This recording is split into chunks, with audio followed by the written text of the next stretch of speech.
Hey there, guys. This is Jack over at Hi Red Bird, and I am starting with week 3 of hand raising these green cheek conures. Now, undoubtedly, the most important thing I'm going to need at this point in time is going to be my coffee.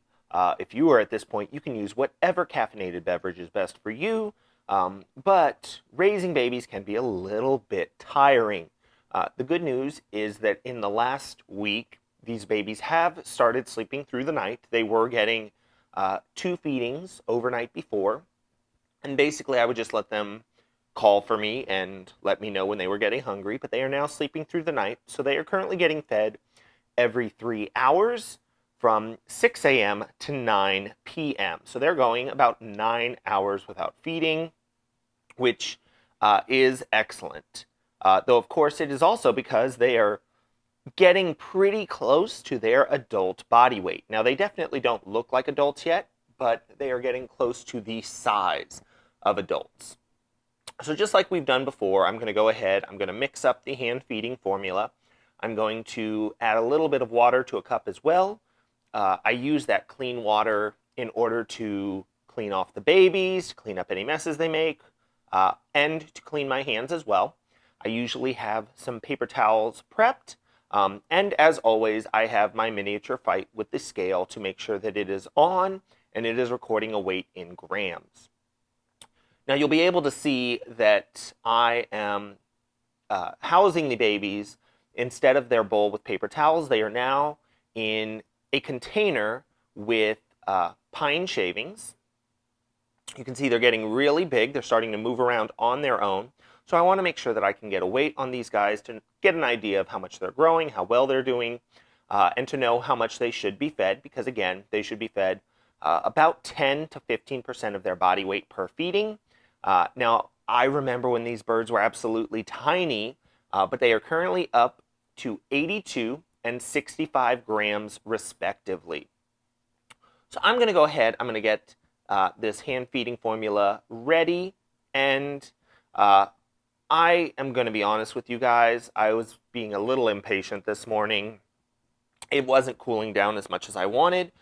So one possibly lazy little trick that I have just to bring that temperature down is I usually will keep a pediatric electrolyte solution in the fridge.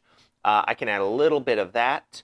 You know, that's a good thing for the birds to get. It helps to ensure their hydration level, but it also brings that temperature down a little bit more. So once that temperature is that formula is the appropriate temperature, you can see the feeding goes pretty quickly.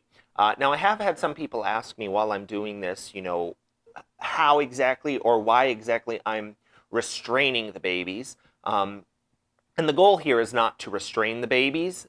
You guys can see wings are flapping. That is a very enthusiastic feeding response. My goal with using my hand to cup around the babies is really just to sort of contain that response because an over-enthusiastic feeder has a very good chance of flinging hand feeding formula everywhere. And as I have already told you guys, the hand feeding formula, if it splashes onto tables or surfaces, it dries very, very quickly, and it dries with the consistency of cement. So you do want to try to limit that as much as possible. But you can see that these guys, I am also comfortable with how much they are going to be eating. So it's not as though I am going to need to double check and make sure and write down in the moment. Because I can tell you that both of these guys got 9 cc's of formula for this feeding.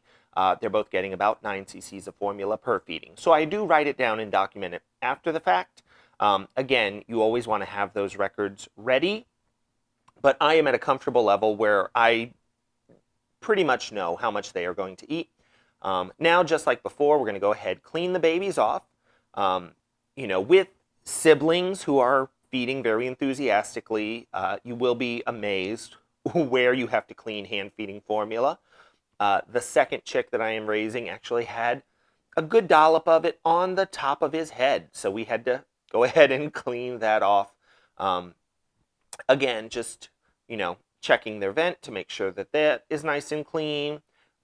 Just giving the baby a good once over, just to know that, you know, they're looking healthy, they're looking bright and alert. You can see they're sitting really upright. So the pine shavings that they're on give them a lot more exercise for their feet. And one thing that I definitely recommend at this point, they're starting to like attention quite a bit. And if you are hand raising your baby birds, take this opportunity to enjoy them. This is a great age for them. They're pretty calm. They're pretty sweet. So here, one of the things I'm trying to get them used to is touching them around their face, on their head feathers. Because again, since they will be companion parrots, they will probably be dependent on people to help preen around their head feathers, and that's a good way to build a relationship with them. So I do just want to start getting them used to that. Now I'll go ahead and clean up my mess. Again, having that warm water is really, really nice. I actually have started using it to, clean my hands after I'm done with everything. It's like being at a really nice restaurant. Then you take all of your material, clean them right away because, again, it will dry very, very quickly. So that's really all there is to this update. So thank you guys so much for watching. I do need to say thank you to my Patreon patrons for helping to make these videos possible. You can find out more by visiting Hi Red Bird on Patreon or clicking the link in the description section down below if you would like more information. Thanks!